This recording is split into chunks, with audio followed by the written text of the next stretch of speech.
3 days in a tomb, body wrapped, stone sealed, guards posted. Everyone thinks Jesus was just lying there, dead, waiting to come back. They're wrong. While his body was in that grave, Jesus was invading hell, preaching to imprisoned spirits, holding the keys of death. The disciples were hiding, terrified they'd be next. Mary was destroyed, planning to anoint a corpse. The guards were watching a tomb that was about to explode, and the Pharisees, they thought they'd won. But Friday's death was Saturday's war, and Sunday's resurrection was the victory announcement. This isn't the Easter story you heard in church. This is what the Bible actually says happened during the 3 days Jesus was dead, where he went, what he did, who saw what, and why those 72 hours changed everything. What happened in the darkness determined what happened in the light. And when you understand these 3 days, you'll never read the resurrection the same way again. Friday afternoon, the death and burial. Let's start with what we know for certain. Jesus died on Friday afternoon. Not peacefully, not quietly, violently, publicly, executed by Rome. John 19:30 records his final words, "It is finished." Then he bowed his head and gave up his spirit. He didn't fade away. He didn't slip into unconsciousness. He voluntarily released his life. John 10:18 confirms this. "No one takes it from me, but I lay it down of myself." The moment he died, Matthew 27:51-53 records supernatural events.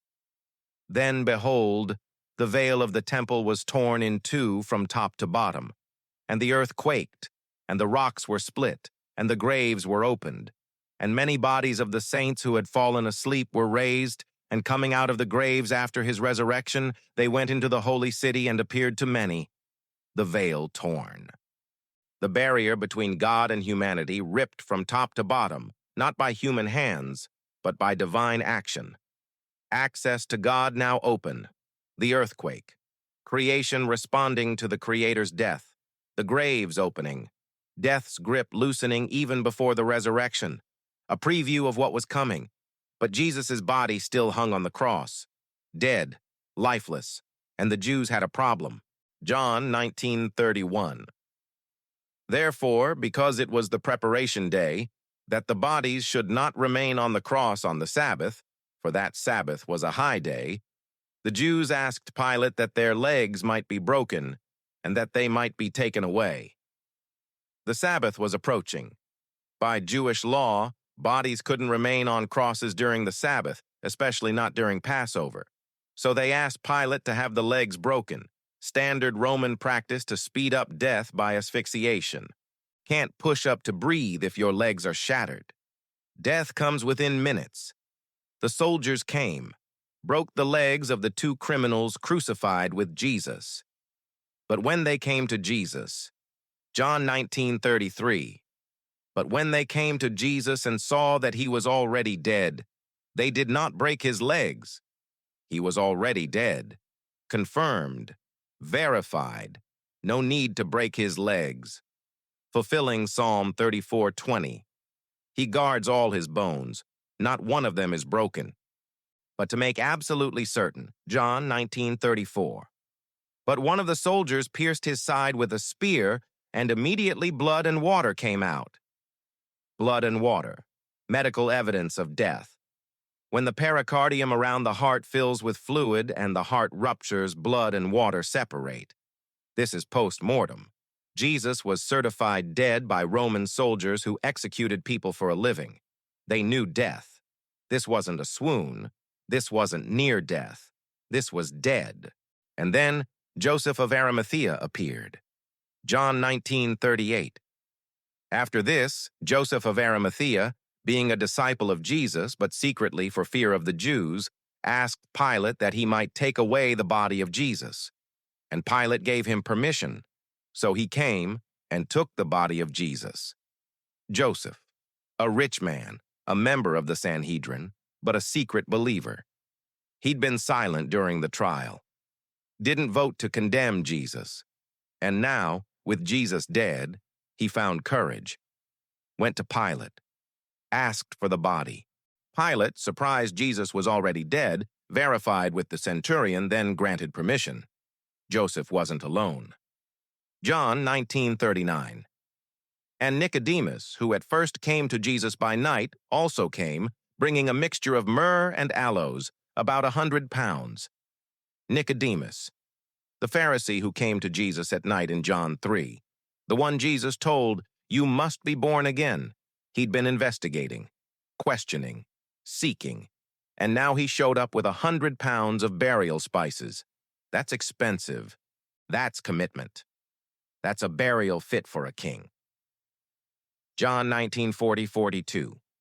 Then they took the body of Jesus and bound it in strips of linen with the spices, as the custom of the Jews is to bury. Now in the place where he was crucified there was a garden, and in the garden a new tomb in which no one had yet been laid. So there they laid Jesus, because of the Jews' preparation day, for the tomb was nearby. They wrapped his body. Standard Jewish burial practice. Strips of linen, burial spices between the layers, face cloth separate. Then they carried him to Joseph's tomb, a new tomb, never used, cut into rock in a garden near Golgotha. They laid him inside, rolled a massive stone over the entrance, and left. The body of Jesus, dead, wrapped, sealed in a tomb. Friday evening, the Sabbath beginning, and everything went dark, but that's just what happened to his body. The question is, where did Jesus go? Jesus in the spirit realm.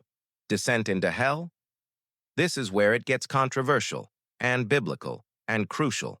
1 Peter 3:18-20. For Christ also suffered once for sins, the just for the unjust, that he might bring us to God, being put to death in the flesh, but made alive by the Spirit, by whom also he went and preached to the spirits in prison, who formerly were disobedient, when once the divine long-suffering waited in the days of Noah, while the ark was being prepared, in which a few, that is, 8 souls, were saved through water. Read that again. Put to death in the flesh, but made alive by the Spirit. His body died, but his spirit didn't cease to exist. His spirit was made alive, active, functioning, operational, by whom also he went and preached to the spirits in prison. He went somewhere, preached to spirits in prison, spirits who had been disobedient in Noah's day. This is specific. This is intentional. This is Jesus in spirit form, going to a realm where imprisoned spirits were held. What prison? What spirits? The text says those who were disobedient when God's patience waited during Noah's time. Genesis 6 records the wickedness that led to the flood. Fallen angels, the sons of God, taking human women, producing Nephilim, corrupting humanity, God judging with the flood. And 2 Peter 2:4 tells us what happened to those angels. For if God did not spare the angels who sinned, but cast them down to hell and delivered them into chains of darkness to be reserved for judgment. Tartarus. The Greek word used here for hell, a place of imprisonment for fallen angels, chains of darkness, reserved for judgment. And Jesus went there, preached to them, proclaimed victory, declared judgment, made an announcement. 1 Peter 4:6 adds, For this reason, the gospel was preached also to those who are dead, that they might be judged according to men in the flesh, but live according to God in the Spirit. The gospel preached to the dead, not to give them a second chance. Scripture is clear there's no salvation after death, Hebrews 9:27, but to proclaim the victory, to announce the fulfillment, to declare that the Messiah has come, died, and is about to conquer death. Ephesians 4:8-10 gives us more. Therefore, he says, When he ascended on high, he led captivity captive and gave gifts to men. Now this, he ascended. What does it mean but that he also first descended into the lower parts of the earth? He who descended is also the one who ascended far above all the heavens, that he might fill all things. He descended into the lower parts of the earth. Before he ascended, he descended. And when he ascended, he led captivity captive. He led a train of captives. He freed prisoners. He liberated those who were held. What does this mean practically? It means Jesus didn't just die and wait in the tomb. His spirit was active, went to the realm of the dead, the place where Old Testament saints waited, Abraham's bosom, paradise, the place where the righteous dead went before Christ's sacrifice opened heaven. And Jesus went there, proclaimed victory. And when he rose, he brought them with him. The thief on the cross, Jesus told him, "Today you will be with me in paradise." Luke 23:43. Not heaven yet. Paradise, the waiting place. And Jesus went there, spent time there, and then at the resurrection led them to heaven. This is the harrowing of hell that early church fathers taught. Not that Jesus went to the place of punishment for sinners, but that he went to the realm of the dead, proclaimed victory, declared Satan's defeat, announced that death's power was broken, and liberated those who had been waiting for the Messiah to come. Colossians 2:15. Having disarmed principalities and powers, he made a public spectacle of them, triumphing over them in it. He disarmed the enemy, made a public display of their defeat, triumphed over them. When?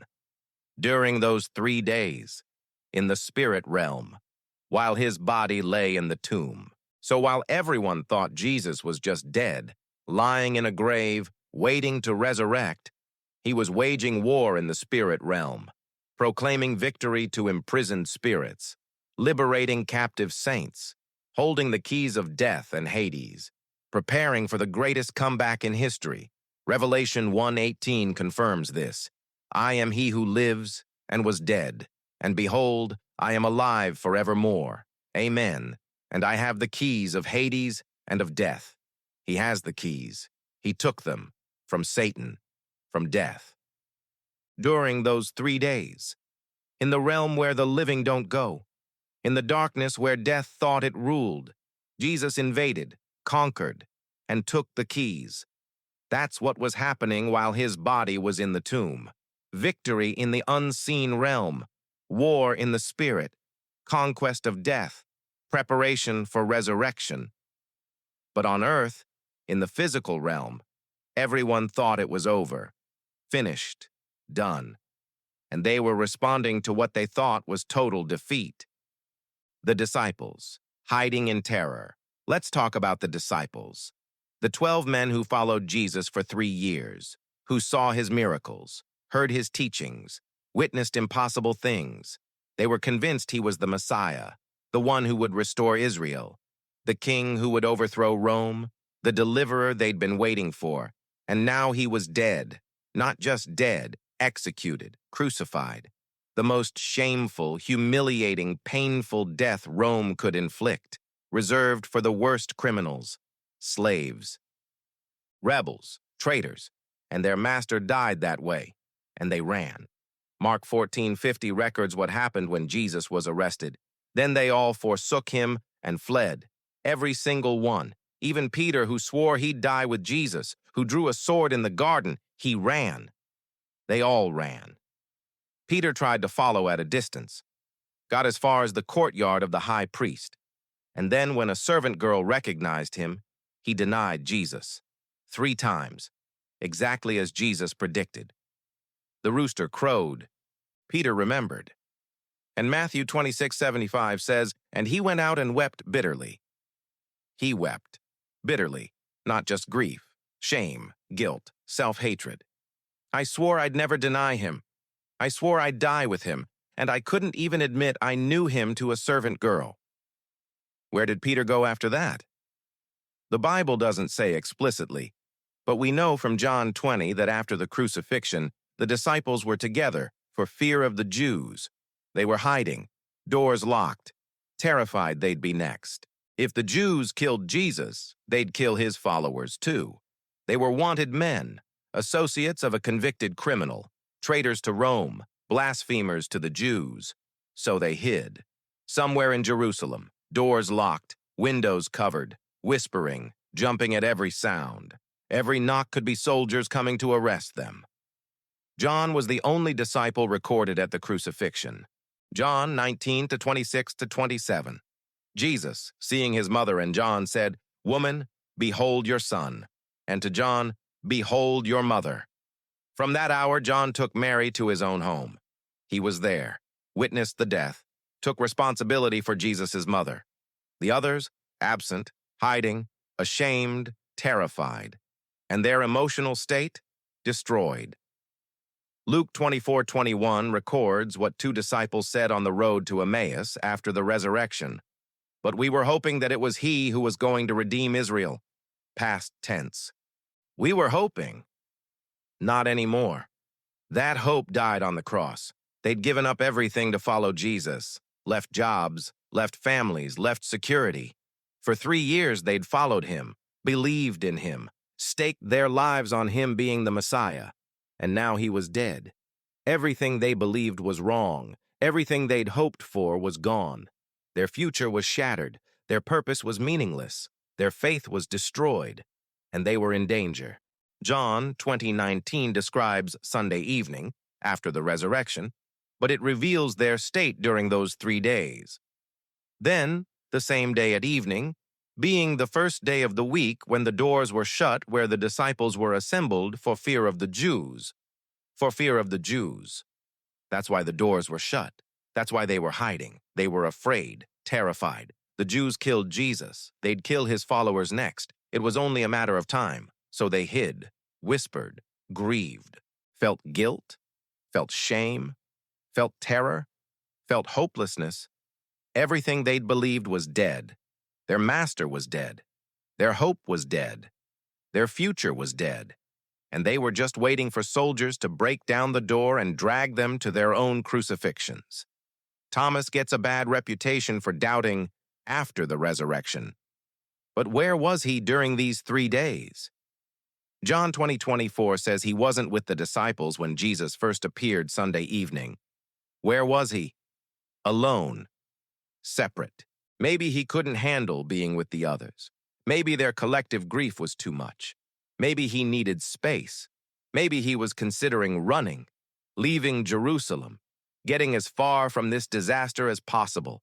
They were broken, shattered, traumatized, terrified, hopeless. And Saturday, the Sabbath, must have been the longest day of their lives. Forced to stay inside because of the Sabbath. Forced to sit with their grief. Forced to replay the events. Forced to remember their failure. Forced to wonder what happens next. They had no idea Jesus was in the spirit realm conquering death. They had no idea resurrection was coming. They thought it was over. Done. Finished. The end of everything they'd believed. Mary Magdalene. Planning to anoint a corpse.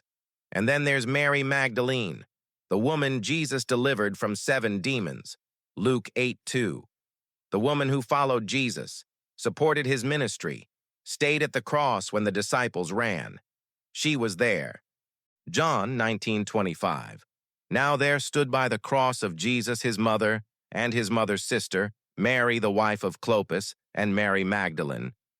She watched him die, watched the soldiers pierce his side, watched Joseph and Nicodemus take his body down, watched them wrap him in burial cloths, watched them lay him in the tomb, watched them roll the stone.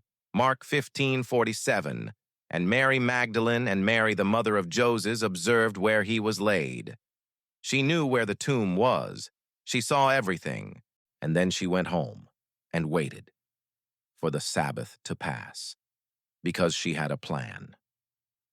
Mark 16:1. Now when the Sabbath was past, Mary Magdalene, Mary the mother of James, and Salome bought spices, that they might come and anoint him. As soon as the Sabbath ended Saturday evening, they bought spices, burial spices, because they were going back to the tomb, to anoint his body. Standard Jewish burial practice. The body needed proper anointing. It had been rushed on Friday because the Sabbath was approaching. Joseph and Nicodemus did what they could, but more was needed. And these women, Mary Magdalene, Mary, the mother of James, Salome, they were going to finish the job. Think about what that means. They were planning to anoint a corpse, a dead body, 3 days dead, in a hot climate, in a sealed tomb. They were preparing to deal with decay, with smell, with the reality of death. And they were going anyway, because they loved him, because he deserved proper burial, because even in death they would honor him. But they had a problem. Mark 16:3. And they said among themselves, "Who will roll away the stone from the door of the tomb for us?" The stone, massive, heavy, probably weighed a ton or more, took multiple men to move, and they were women. How would they get it open? They didn't know, but they were going anyway. Verse 4. For it was very large.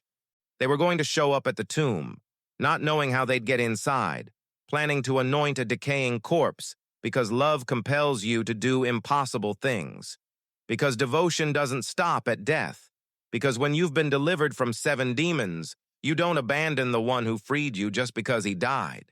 So what was Mary doing during those 3 days? Grieving, planning, preparing, waiting for the Sabbath to end so she could go back to the tomb. She had no expectation of resurrection. She was going to anoint a dead body. That's it. That was her plan, her hope, to give him proper burial, to honor him in death. She didn't know he'd conquered death, didn't know he was coming back, didn't know Sunday morning would change everything. She was just a woman who loved her Lord, planning to do the last thing she could do for him, properly prepare his body for burial. That's devotion. That's love. That's faith. Even when faith seems pointless, because the one you believed in is dead. Mary the mother, a sword through her soul. And what about Jesus' mother?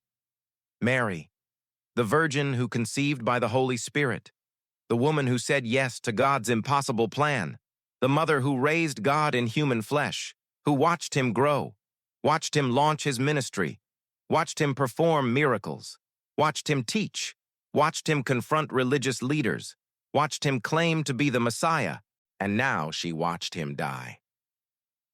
John 19:25-27 records the moment. Now there stood by the cross of Jesus his mother, and his mother's sister, Mary, the wife of Clopas, and Mary Magdalene.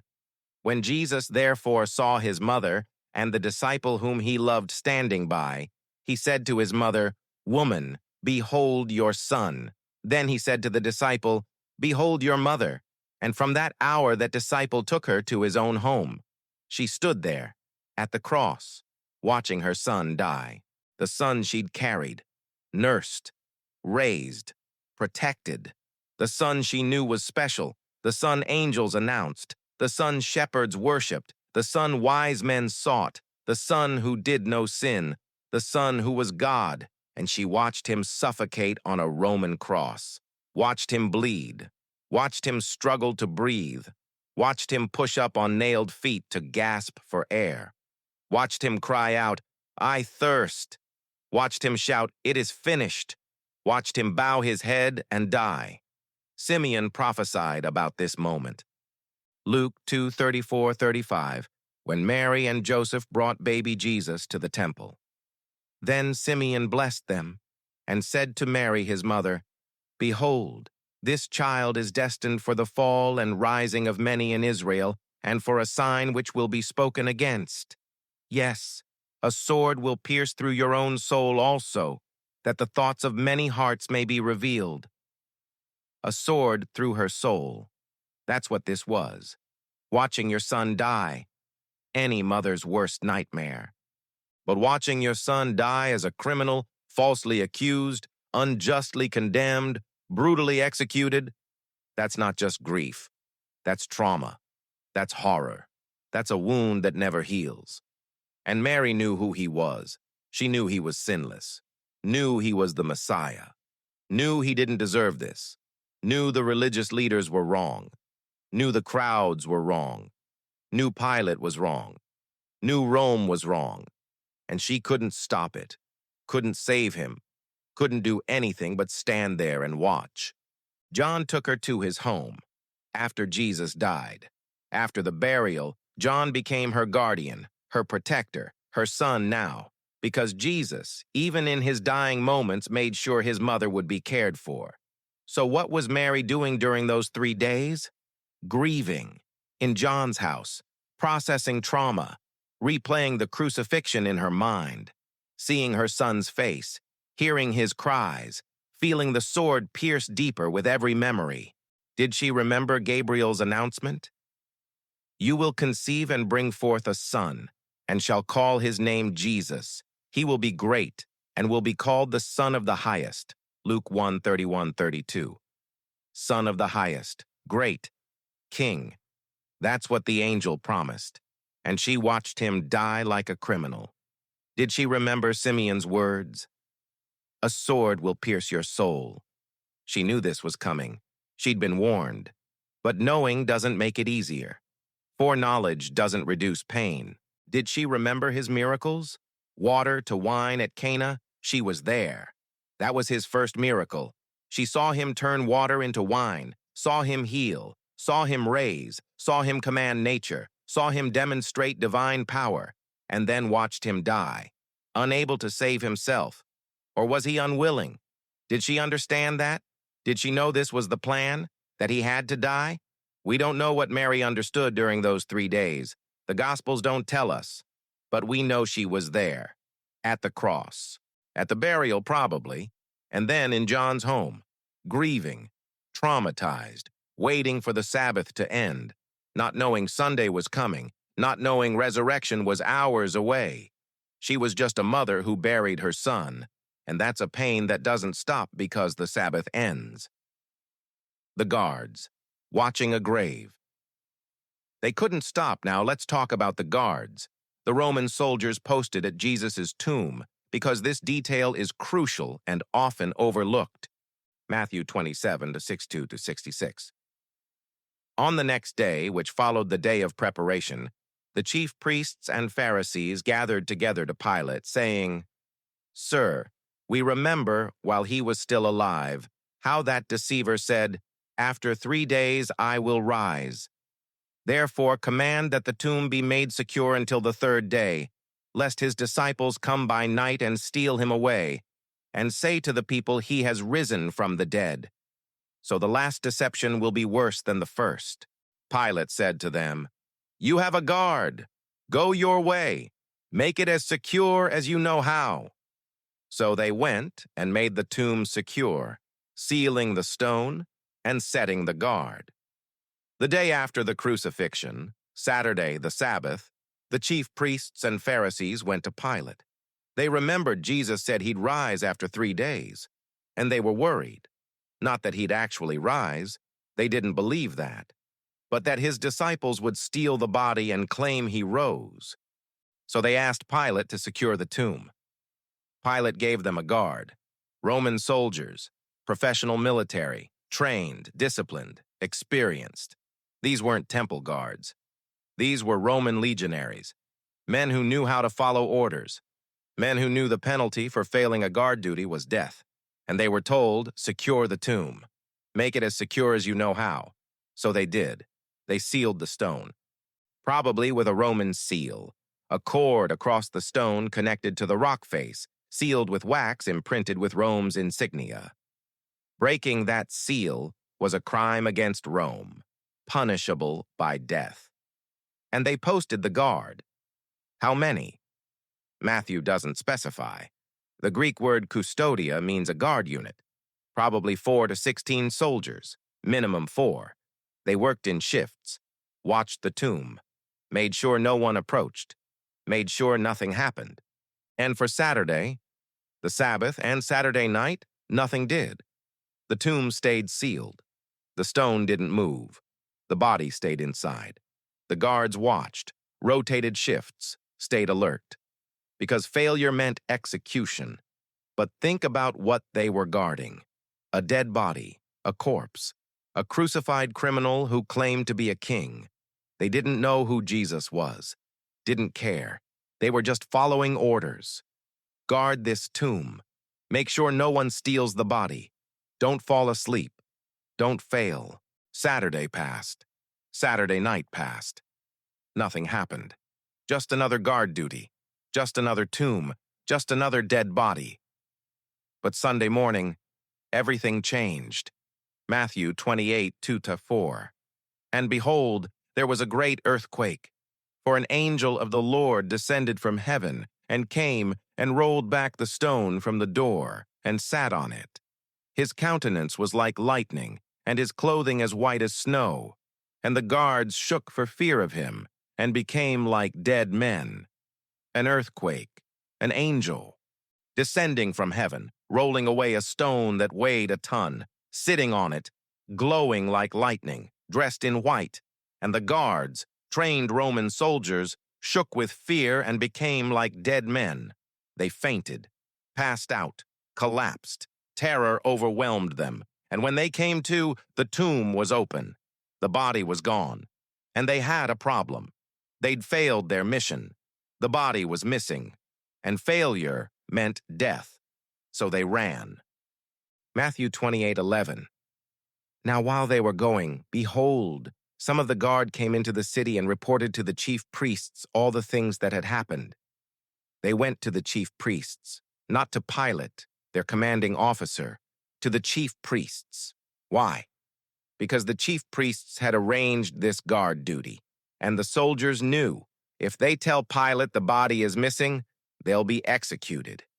But maybe the chief priests can help them. Maybe they can work something out. And they could. Matthew 28:12-15. When they had assembled with the elders and consulted together, they gave a large sum of money to the soldiers, saying, "Tell them, his disciples came at night and stole him away while we slept. And if this comes to the governor's ears, we will appease him and make you secure." So they took the money and did as they were instructed, and this saying is commonly reported among the Jews until this day. Bribe them, pay them to lie. Say you fell asleep. Say the disciples stole the body. We'll handle Pilate if he finds out. We'll make sure you're not executed. And the soldiers took the money. Spread the lie. We fell asleep. They stole him. Which raises obvious questions. If you were asleep, how do you know who took the body? If all of you fell asleep, a crime punishable by death, how did no one wake up when a massive stone was moved? How did unarmed disciples overpower trained soldiers? The story doesn't hold up, but it was the best they could do, and it became the official explanation. The disciples stole the body, but those guards knew the truth. They saw the angel, felt the earthquake, witnessed supernatural power, and they knew whatever happened at that tomb wasn't theft. It was something far beyond their ability to stop. The Pharisees. Thinking they won. Now let's talk about the religious leaders, the chief priests, the Pharisees, the Sadducees, the scribes, the Sanhedrin, the men who plotted Jesus' death, arrested him, tried him, condemned him, handed him to Pilate, stirred up the crowd to demand crucifixion, mocked him at the cross, watched him die. They thought they'd won. Jesus was dead. His movement was over. His followers were scattered and hiding. His claims were proven false. What king dies on a cross? What Messiah gets executed by Rome? What Son of God can't save himself? They'd eliminated a threat, a blasphemer, a troublemaker, a man who challenged their authority, a man who called them hypocrites, whitewashed tombs, blind guides, children of hell, a man who cleansed the temple, their temple, a man who drew crowds they couldn't control, a man who performed miracles they couldn't explain, and now he was dead. Problem solved, threat eliminated, status quo restored. But they were still nervous, hence the guard at the tomb. They remembered his predictions. After 3 days I will rise. They didn't believe it. Resurrection was impossible, but they couldn't risk the disciples faking it, couldn't risk the story continuing, couldn't risk his influence growing even in death. So they secured the tomb, posted guards, sealed the stone, made it as secure as possible, And then they waited. Waited for the 3 days to pass. Waited to prove he was a liar.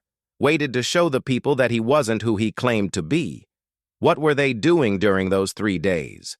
Watching. Waiting. Probably meeting. Discussing what to do next. How to handle his followers. Whether to arrest them. Whether to let them scatter. Whether the movement would die on its own or need further action. They'd killed Lazarus too, or at least plotted to. John 12:10. But the chief priests plotted to put Lazarus to death also, because on account of him many of the Jews went away and believed in Jesus. They'd kill anyone who provided evidence for Jesus' power. They'd eliminate any witness, any proof, any testimony. So during these 3 days they were probably planning. Next steps, damage control, making sure this Jesus movement died with Jesus. Caiaphas, the high priest, who said, "It is expedient for us that one man should die for the people," John 11:50. Was he relieved, satisfied? Did he sleep well Friday night knowing the problem was solved? Or was he uneasy? Did some part of him wonder, what if he really was who he said he was? Did any of them remember Nicodemus's words earlier? John 7:50-51. Nicodemus, he who came to Jesus by night being one of them, said to them, "Does our law judge a man before it hears him and knows what he is doing?" They'd silenced Nicodemus, overruled him, condemned Jesus anyway. And now Nicodemus had helped bury him. One of their own had defected, provided a tomb, brought burial spices, honored the man they killed. Did that bother them? Did they see the cracks in their ranks? Did they worry others might secretly believe, might secretly question, might secretly wonder if they'd made a terrible mistake? Or were they confident, assured, convinced they'd done the right thing? Convinced Jesus was just another false Messiah, just another failed prophet, just another dead revolutionary? We don't know their internal state, but we know their actions. They secured the tomb, bribed the guards, spread lies, and when the resurrection happened, they doubled down. Maintained the conspiracy, kept the lie going, because admitting the truth would mean admitting they'd killed the Messiah, and that was unthinkable. So they chose the lie, chose denial, chose rejection of evidence, chose willful blindness, because the alternative, that Jesus really was who he claimed, was too devastating to accept. The women at the tomb. Sunday morning erupts, and then Sunday morning came. Early, while it was still dark. The women, Mary Magdalene, Mary the mother of James, Salome, and others, set out for the tomb, with their spices, with their plan, to anoint a corpse. Mark 16:2-4. Very early in the morning, on the first day of the week, they came to the tomb when the sun had risen. And they said among themselves, "Who will roll away the stone from the door of the tomb for us?" But when they looked up, they saw that the stone had been rolled away, for it was very large. The stone was already moved, already rolled away. How? Who? They didn't know, but it was open. So they approached and looked inside. Mark 16:5. And entering the tomb, they saw a young man clothed in a long white robe sitting on the right side, and they were alarmed. An angel. Matthew 28:3 describes him. His countenance was like lightning, and his clothing as white as snow. Terrifying, overwhelming, divine presence. The women were alarmed, frightened. This wasn't what they expected. And the angel spoke. Mark 16:6. But he said to them, "Do not be alarmed. You seek Jesus of Nazareth, who was crucified. He is risen. He is not here. See the place where they laid him. He is risen. Not he has risen, but he is risen." Present perfect tense, past action with present ongoing reality. He rose, and he is still risen. He's alive, now, currently, presently. He is not here. The tomb is empty, not because someone stole the body, but because he left, walked out, rose from the dead, conquered death, defeated the grave. See the place where they laid him. Look, verify. The grave clothes are there, the face cloth folded separately. The body is gone, but the wrappings remain. This isn't theft. Thieves don't unwrap the body and fold the face cloth. This is resurrection. He passed through the grave clothes, left them behind, like a butterfly leaving a cocoon. And then the command, Mark 16:7. But go, tell his disciples and Peter that he is going before you into Galilee. There you will see him as he said to you. Tell his disciples and Peter. Why specifically mention Peter? Because Peter was destroyed. Peter denied Jesus 3 times. Peter was drowning in shame and guilt, and Jesus sent a specific message. Make sure Peter knows. Tell him especially, I'm not done with him. I'm going to see him. Don't let him think he's disqualified. That's grace. That's restoration. That's Jesus, even in his resurrection, thinking about the one who failed him, making sure Peter knows he's not abandoned, not rejected, not finished. And then Mary Magdalene encountered Jesus himself. John 20:11-16. She's standing outside the tomb weeping. Looks inside, sees 2 angels. They ask why she's crying. She says, because they have taken away my Lord, and I do not know where they have laid him. She turns around, sees Jesus standing there, doesn't recognize him, thinks he's the gardener. Jesus asks, Woman, why are you weeping? Whom are you seeking? She says, Sir, if you have carried him away, tell me where you have laid him, and I will take him away. And Jesus says one word, Mary, and she knows, that voice. That way he says her name. She turns and cries, Rabboni! Teacher! She reaches for him. Jesus says, Do not cling to me, for I have not yet ascended to my Father, but go to my brethren and say to them, I am ascending to my Father and your Father, and to my God and your God. Mary runs, tells the disciples, I have seen the Lord. The first witness to the resurrection, the first evangelist of the risen Christ, a woman, in a culture where women's testimony wasn't accepted in court. God chose a woman to be first, to see first, to proclaim first, and that's how Sunday erupted. Not with thunder and lightning, though there was an earthquake, not with armies, though angels appeared, but with women at a tomb, finding it empty, hearing the announcement, seeing the risen Lord, and running to tell broken, hiding, terrified disciples. He's alive, death lost, the grave is empty, everything changed. The disciples' response, from terror to faith. But the disciples didn't believe at first. Luke 24:11, and their words seemed to them like idle tales, and they did not believe them. Idle tales, nonsense, grief-induced hallucinations, wishful thinking, women's hysteria. That's what they thought, because resurrection doesn't happen. Dead people stay dead. This was impossible. Peter and John ran to the tomb. John 23:8. Peter therefore went out, and the other disciple, and were going to the tomb. So they both ran together, and the other disciple outran Peter and came to the tomb first. And he, stooping down and looking in, saw the linen cloths lying there, yet he did not go in. Then Simon Peter came, following him, and went into the tomb.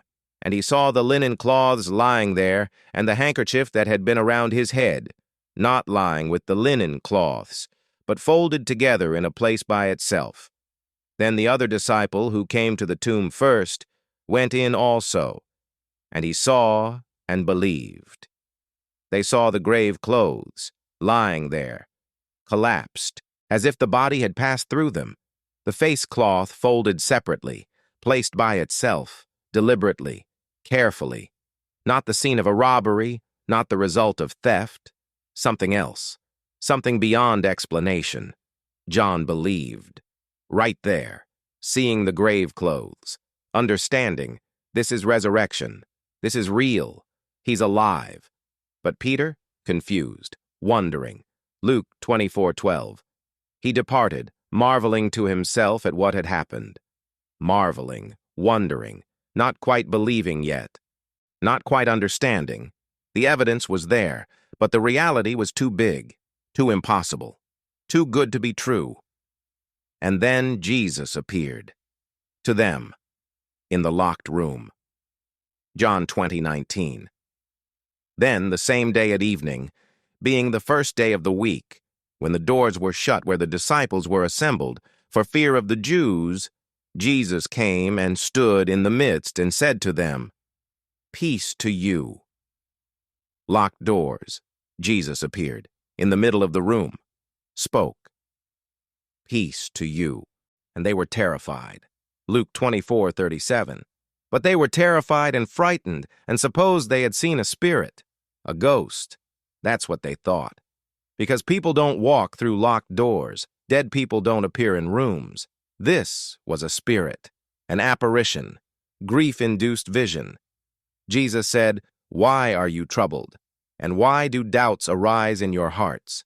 Behold my hands and my feet, that it is I, myself. Handle me and see, for a spirit does not have flesh and bones, as you see I have."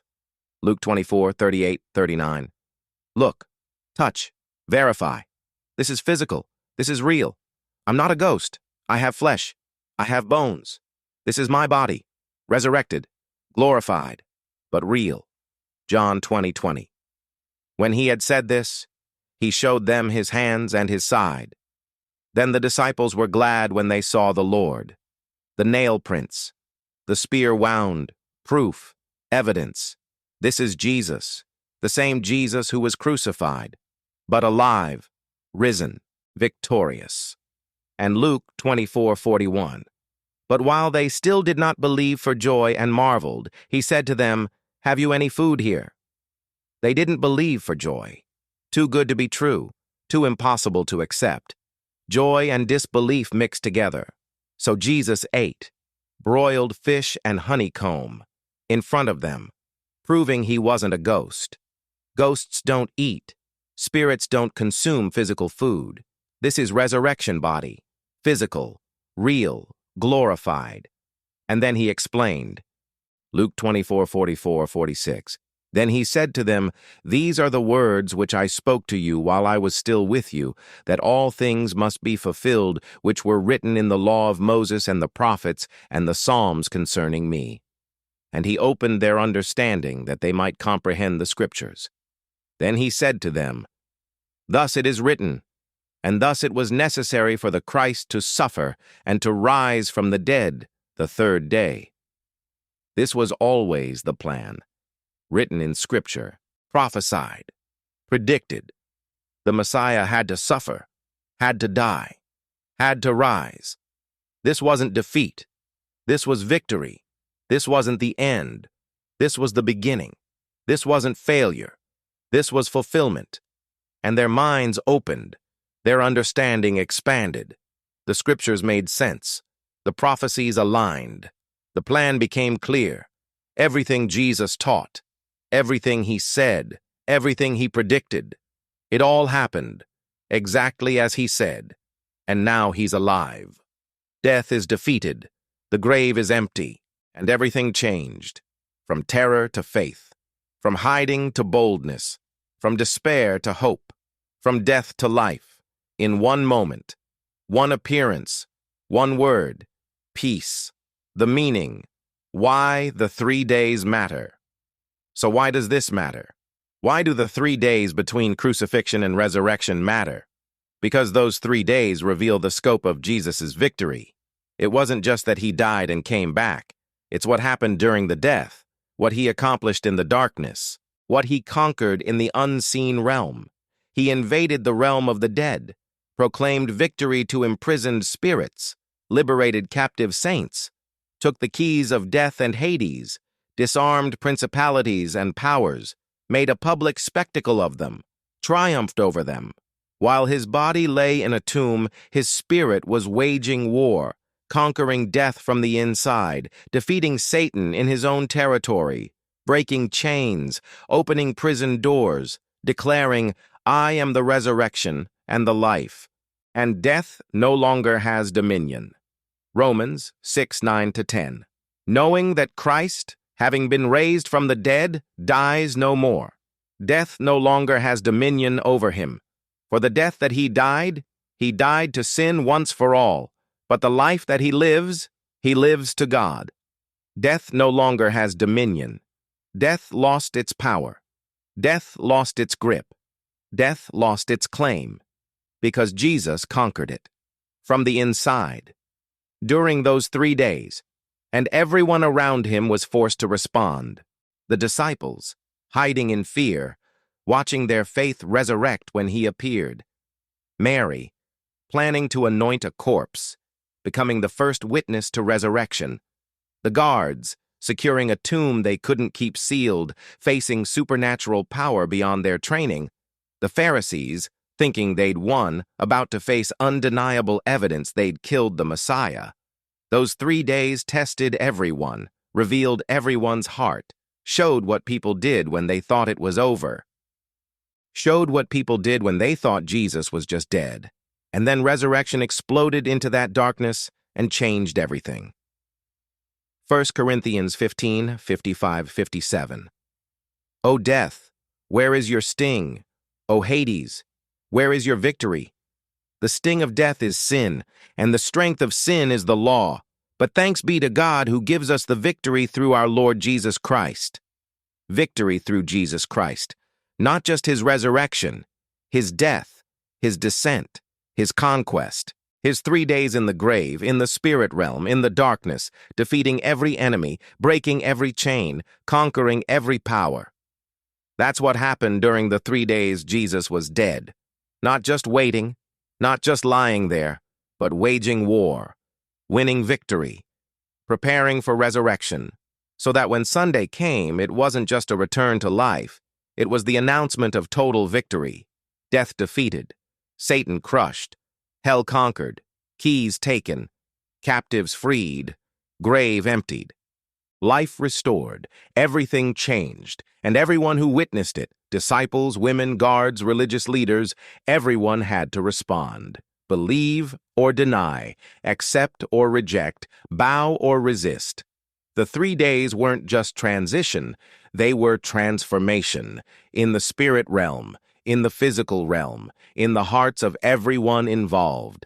And that's why the resurrection matters, not just that Jesus came back, but what he did while he was gone. Not just that the tomb was empty, but what happened in the darkness before the light. Not just that he rose, but what he conquered before he rose. Those 3 days changed everything. In heaven, in hell, on earth, in human hearts. And the question becomes, how do you respond? Do you believe Jesus conquered death? Do you believe he holds the keys? Do you believe resurrection is real? Do you believe he's alive? Because if he rose, everything changes. Death isn't the end. The grave isn't final. Life wins. Hope wins. Jesus wins. And everyone who trusts him participates in that victory. Not just someday, now, already. Because connection to the resurrected Christ means death lost its power over you. The grave can't hold you. Hell can't claim you. Satan can't keep you. Because Jesus went there, did that, conquered everything, and came back. With the keys, with the victory, with the proof. The 3 days weren't just waiting, they were winning. And Sunday morning was the announcement, it's finished.